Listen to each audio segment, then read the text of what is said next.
This is Talking Ears. I'm Juan. I'm joined here with Frank. Hello. How's it going, Frank? It's going great. I'm excited about this. I'm excited too. The episode today is a little different from what we're usually releasing. What I wanted to talk about is this new article that is going to be released in Seminars in Hearing entitled A Field Guide to Musicians' Tinnitus, written by Frank Wardinger, Nancy Gould, and Melissa Rogel. When you shared this piece with me, I found it to be a very moving composition because it really helps enter the perspective of a musician, of an individual, and what they're feeling inside. Not just from a generalized, someone with tinnitus. It's actually going a little bit deeper. Yeah. Certainly not our scope in audiology, but with Melissa Rogel's help in the psychotherapy terminology, this really helps kind of bring a wider perspective and insight into what musicians can possibly feel, even though we're not always talking about it. Yeah, I appreciate that. And I should say up front, I feel a little apprehensive because this is so different from what we usually do on this show. It's a little flipping the tables, right? And talking about ourselves, which is atypical, but we're going to lean into it because we wanted to make a companion piece for this article to help us discuss some of the quicker topics that we tried to keep within those 2,000 or so words on page.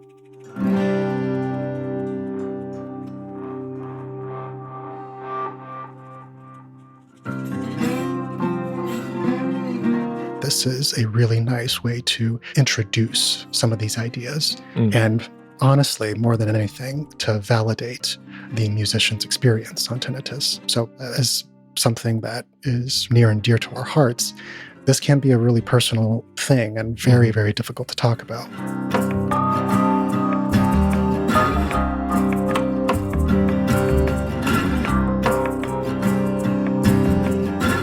I want to hear what your motivation with this was, where it came from, and how you feel about it. Yeah, I mean, thank you. It was first of all, it was a request by Mark Fagelson, somebody who we probably need to get on the show as a guest. He's a audiologist and a professor over at East Tennessee State University. He served as the guest editor for this series in Seminars in Hearing focused on tinnitus. He asked me to put together a paper talking about the treatment of musicians and music entertainment professionals, the opportunity to collaborate with Nancy Gould, who works with musicians with the Music Cares program on Tuned with us, specifically as a tinnitus specialist, was pretty exciting.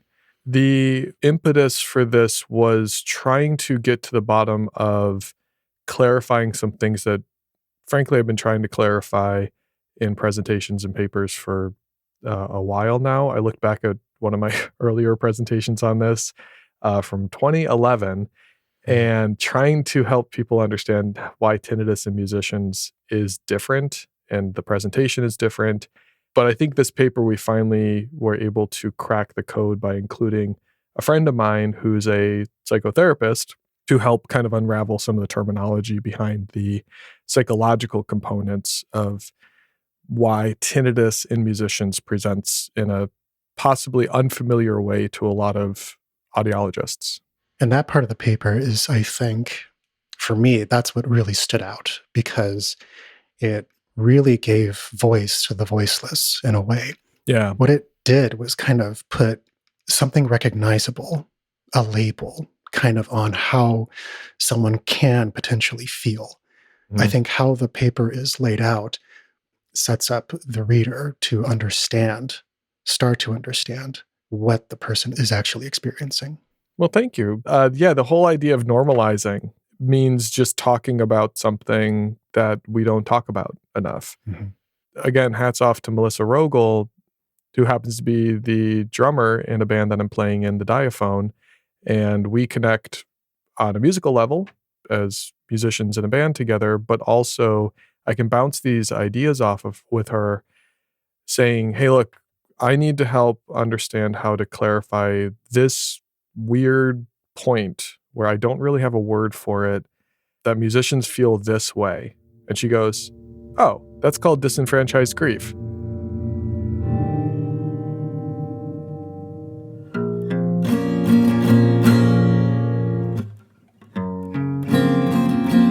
I love concepts, right? Because this one phrase, you don't even have to say more. It's like, oh, you just unlocked that thought for me. And now we can take that whole concept and just bundle it down to 2 words. Awesome.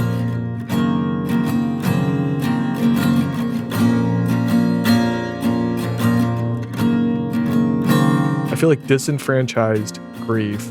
I have an old friend who would call this like the keys to the kingdom kind of moment where you just go like, oh, I get how to talk about this better. Yeah. Yeah. To add to that, the intangible loss from a clinician standpoint, it can really help to kind of peer into their world, into their perspective, which is kind of how you start the article, kind of getting that understanding. I think that's really just the start of how we can better serve the folks that we're really striving to help with a little bit more knowledge and a little bit more awareness of this. It can be really, really helpful on how we can navigate, provide services, and to be able to help folks. Well, let's talk about these terms a little bit then. Like intangible loss, I'll define it, but then I'm curious your reflection on this. But it's defined in the paper as a loss that's essentially difficult to define or label, but it still holds a meaningful impact to the individual. What's your reflection on that? How did that help unlock to you like it did to me? Yeah, that realization, the reality that something's gone, and that can be extremely difficult to accept. I'm sure I'm not the only one to experience that when it comes to tinnitus and their hearing profile, but it is something that really helped identify seeing this on the page and relating to what my experience was or what another person's experience is like. That difficulty of understanding what it is that we're feeling.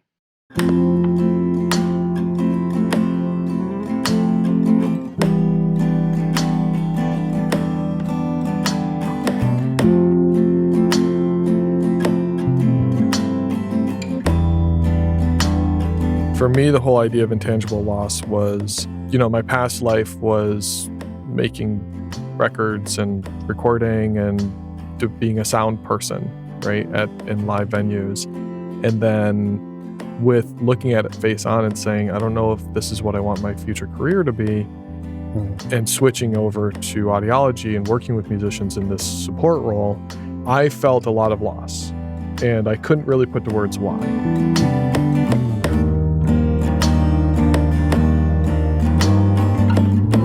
It changed my impression of identity and who I was, because I could simply say before, I'm a audio engineer, I'm a mixing engineer, I'm a producer, I'm a recording engineer. And now I still am those things, but I couldn't just say that easily and not have a lot of weird baggage and guilt and grief that carried along with it, and I didn't have the words for that. How did this affect you? How did this term or this concept affect you with your tinnitus? Kind of in a similar way. Yeah. With a change to my hearing, a change in what I actually do, how often, I'm able to actually be performing or recording. But with that as well, there's been a change in my ears too. And so am I able to still do what I used to and how I did it? That change in identity, I think, that can be really difficult. It does touch upon that, this paper. It really just opens up perspective. I think that this can be really helpful in helping us relate to musicians who may struggle with things like this. Like you said, kind of normalizing it, kind of making it something that we can talk about. And there's now an easier way to identify with this. And naming it, right? Because you name something, you kind of take a lot of the fear or the stress that's related to it. It takes the scariness out of it. It helps us look at it objectively, or at least from a more grounded stance. And that, I think, brings me to the disenfranchised grief. I've talked with so many patients, and I've talked with myself for years about the loss of silence that comes along with the Yeah. onset of tinnitus. Like I now have this constant noise in my head. So if I go out into the woods, I don't hear silence. I hear the sound of the woods plus the sound of my head ringing, right? If I'm laying Mhm. down in bed and I'm ready to fall asleep, I don't hear silence and calm or quiet night. I hear the sounds of my head ringing. And I had a patient who once made a joke saying, Sound of Silence, that Paul Simon song, or I guess Simon and Garfunkel song, means something different to him now, Mhm. right? Or Silent Night, the holiday tune. Suddenly you kind of listen to those words and think like, kind of frustratedly, that's not what I get anymore. I don't have Yeah. this Silent Night anymore. And that feels really disenfranchised, because if we talk to your average, even music lover, who maybe has a little bit of tinnitus, they think like, what's the deal about silence? Silence is like the absence of good stuff. So like, why do you love that? But as a Mhm. musician or an audio engineer, you go like, silence is the blank canvas. Silence is the open possibility. Silence is the thing that I can paint upon. And losing that feels very vulnerable and Mhm. very unsettling to me, and to a lot of people, I think. That's for me too. Absolutely. I love how you put that too, relating it to music and the canvas, the blank canvas. Mhm, Musicians are artists, and so that's their canvas, I think, or it can be, is silence. We're experiencing silence. Now I want to create something, add beauty to that silence, or add something to the silence. But if the silence isn't there, if there's something always going on, that can actually disrupt maybe the creative process, certainly has for me, mhm, or it can actually just flip their whole life around. mhm. And with that being a permanent change, there's also the secondary emotions, the guilt and the shame. Like, I did this to myself. Yeah, Yeah. that's harsh. Yeah. As an audiologist, I mean, we both know better now, but as a young 18-year-old guitar player playing in a garage band, I never had access to this information. Mhm, Now that this is going to be out there, hopefully it can actually just have people think a little differently about this. mhm. I have to touch on one other thing about the disenfranchised grief. There's this concept in there that some griefs are more acceptable than others. You know, if I said that I missed a meeting because I had a death in the family, everybody has sympathy for you equally Mhm. across the board.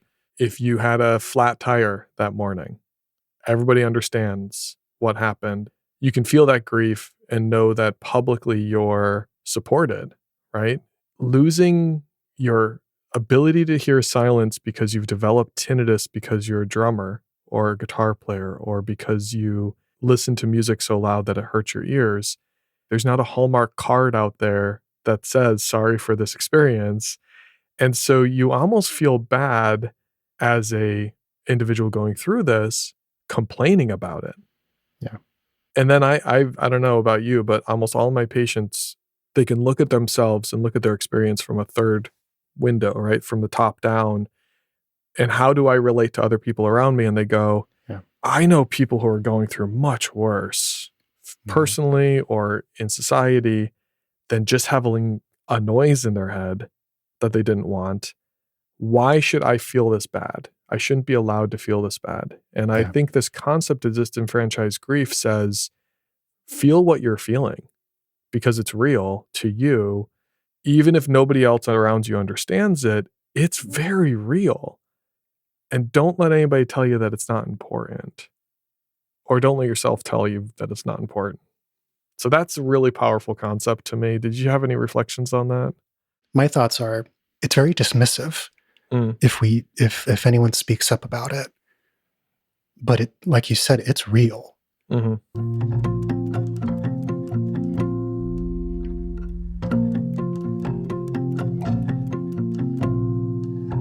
can be very difficult to heal from in a way.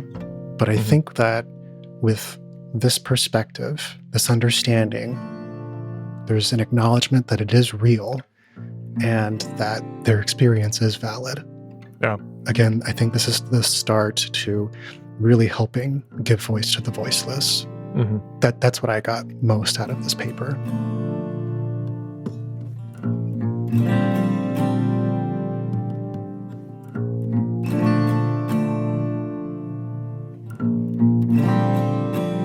You mentioned secondary emotions to guilt and shame, that section.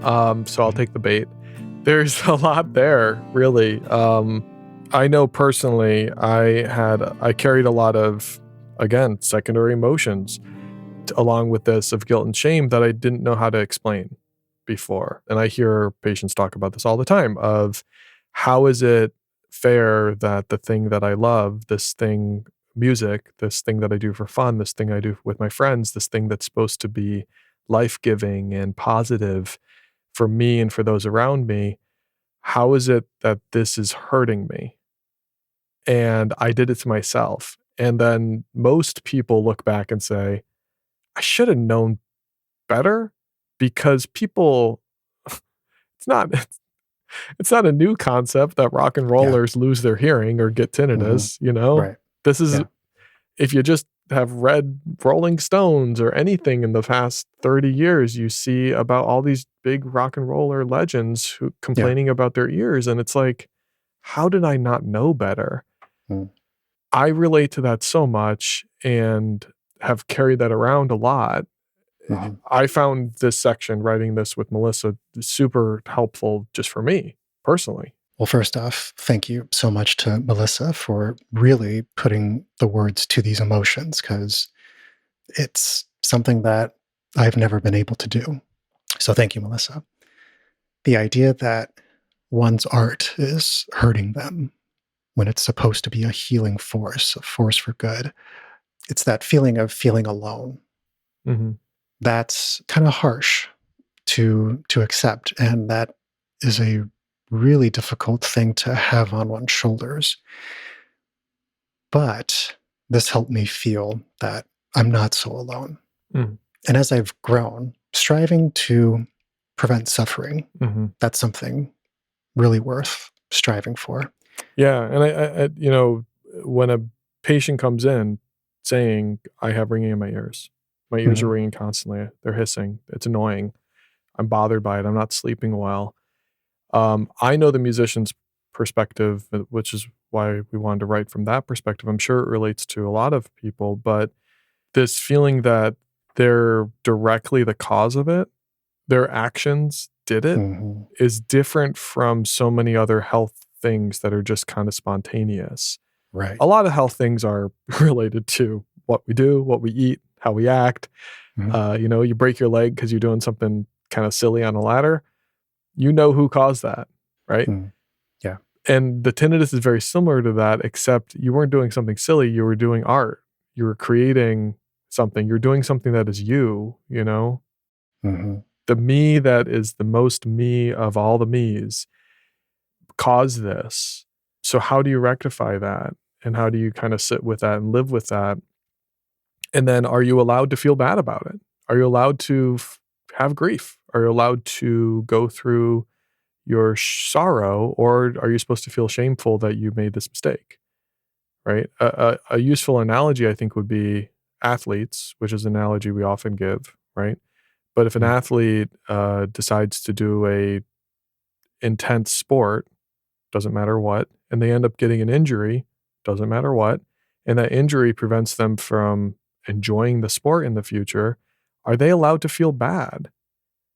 And the short answer is yes, of course they're allowed to feel bad, even if it's a common injury, even if it's a head injury in the NFL, or I can't think of another one right now, swimming pool abrasion for a swimmer. I don't know. Surfer getting hit in the head with a surfboard, right? Even if it's a common injury for that sport, you shouldn't carry around that guilt and shame, or at least you shouldn't be made to feel like you're not allowed to feel sadness. Just because there's that risk there, just because you could have known better or could have been more careful, it doesn't set aside the real life reality that you now live with that should be honored in how you talk to yourself, really. Mm. Yeah, when it happens, there can be a complex mix of emotion. That's something that I think can be the most difficult to move forward with. That just adds a whole lot of added stress that either could have been prevented or, didn't have to deal with before. But moving forward, it's real, Mhm. it's valid. It adds another level of empathy that clinicians can use to feel more compassion as to how it's affecting that person's life.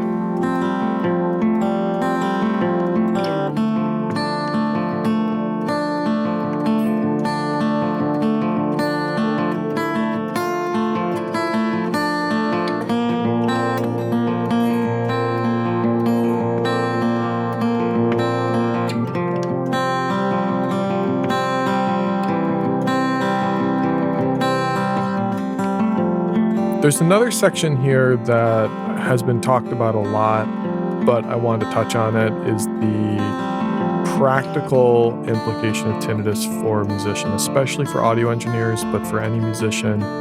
The onset of loss of hearing acuity or hearing pristineness, right? I no longer have my golden ears, I no longer have my young ears, or whatever they want to call it, can really affect either employability or perceived employability, right? And this is Mhm. something that personally I struggled with for a while when I realized that my ear ringing could be a liability. Was Mhm. really finding out that, if I talked about this, that my ears had an issue, how is this going to affect whether or not I get my next mixing gig, Mhm. engineering gig, or recording gig? Will this person hire me if they find out that my ears don't work right? If they don't hire me, will I make rent this month? It got down to this practical level that really is spiraling, Mhm. easily spiraling. And the number of musicians that drop out of the industry because of this is unknowable, right? Because that's not a statistic that's followed. Right. People leave the industry every day for various reasons. I don't feel like touring anymore. I found out I don't actually like the guitar.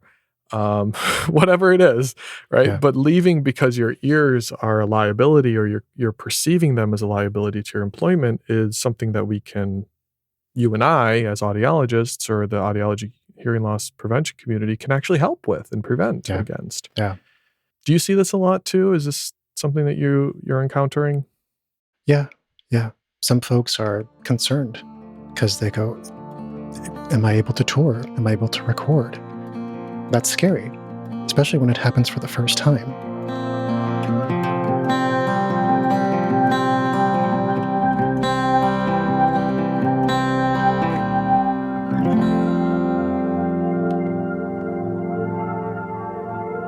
It's always been a very difficult thing to talk about, but I think that when we have increased awareness, there's a better opportunity for us to open up a conversation and really connect a little bit better with who we're trying to help.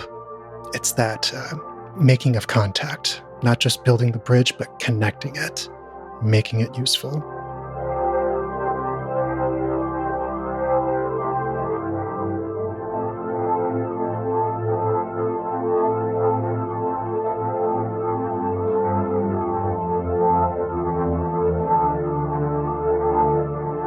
I hear this too from folks where they essentially are saying, if not this, then what else can I do with my life?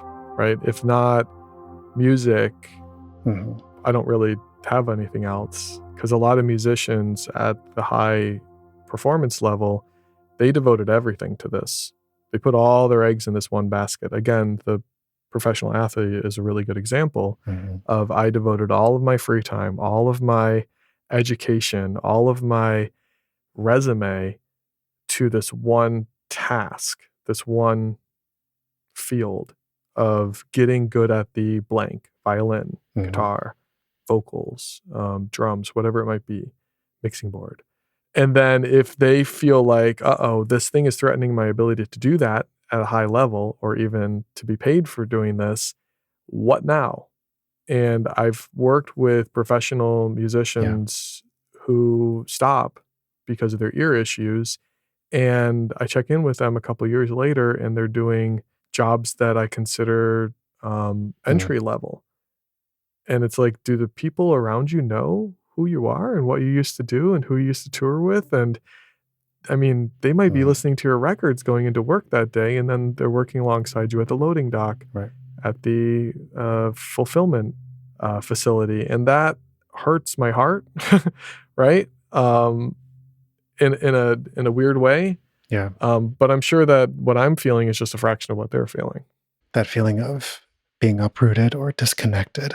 And I think about the loss of their music too, because these people who decide to hang up the hat, we don't get to hear what they would have made next year. We don't get to hear what they would have written, the songs that they would have done, and it seems like such a fruity kind of thought and concept, and I've mentioned this before, but the way to make that connect with everybody and have everybody understand how important that is imagine if, John Lennon decided not to write music after the second Beatles album. How much would we be missing in the world? How much beauty? Or if that's too far back, imagine if Taylor Swift decided that guitar and singing was not for her and went into accounting after she made 2 albums. If you like Taylor Swift music, that's not a world you wanna live in, right? I want us as an audiology community, whenever we look at a musician walking in through the door, to see that crisis moment and realize that we can help keep the train on the tracks, or our actions can Mhm. either fail to help or actively make it worse, depending on how we perceive and how we carry ourselves through those appointments. Yeah, I think thinking about the potential when we have that in the back of our minds as clinicians, thinking about it from that person's perspective and what the music means to them, what their art means to them. These words here that you've collaborated on is just such a profound and beautiful piece that I think can really just help us think differently about this and open the door to making things better.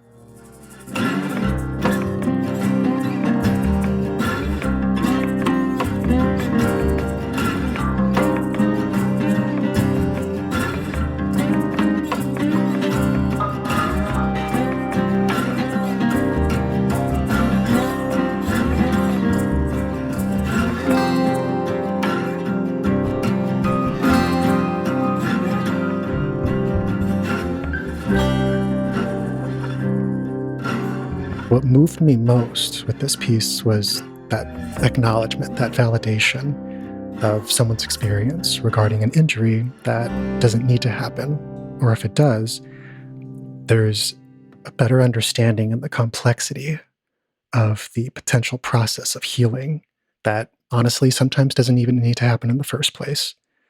I think part of how difficult it is and how hard it is to talk about this piece makes those Mhm. experiences visible. If anything, I am incredibly grateful of this piece, and I really do think that there's a huge potential that this can be not just expanded upon, but can be in every office to help us think differently. I appreciate that. I really do. Um, I really see audiologist roles as very often a touchstone on these folks' journeys, Mhm. because we're not mental health providers. We're not behavioral Right. health specialists. We're not therapists. Case in point, I've been working with these patients for 15 years and I didn't know these terms, right? This is Mm. not, this is just not how we usually think and talk. So we're this diagnostic point, but we're the kind of the obvious place where a lot of these folks go just to seek help. And so for Mhm. anybody who's not a music audiologist or doesn't identify that way or would prefer not to have complicated musician patients come in for various reasons, I still think it's really important that we see our point of contact as important to help guide this individual onto the right path, primarily onto a mental health provider who can Yeah.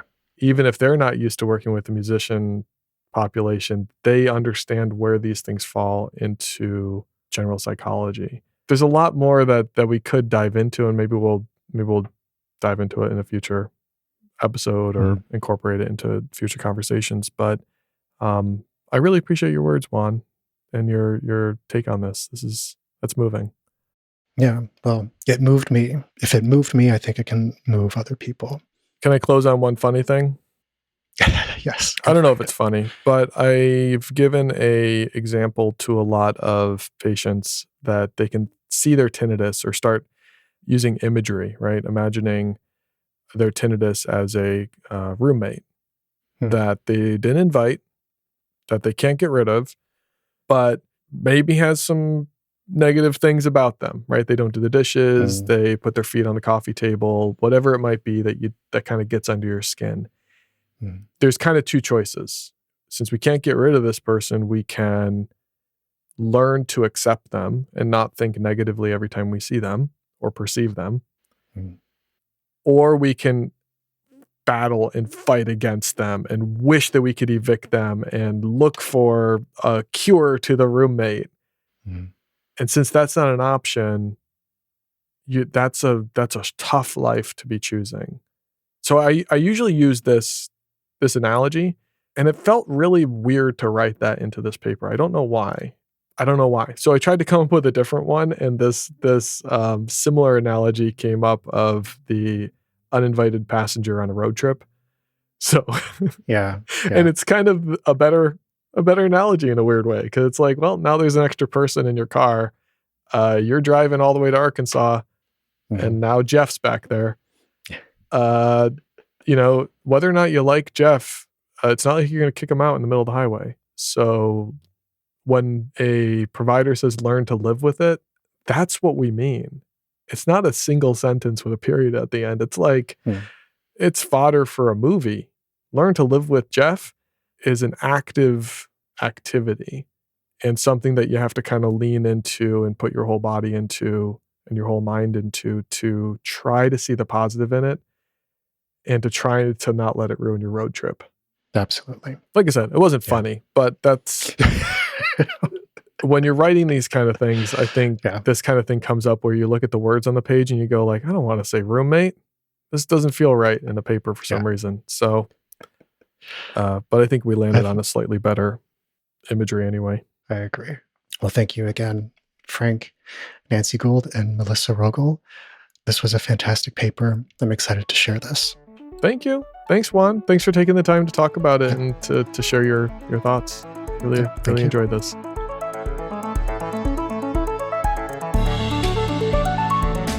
Talking Ears is a production of Earmark Hearing Conservation. The theme music is by Scott Hallam. You can find more of his music at audiodowsing.com. The show is produced and edited by Juan Vasquez, Scott Hallam, Mary Kim, and myself. Thanks for listening.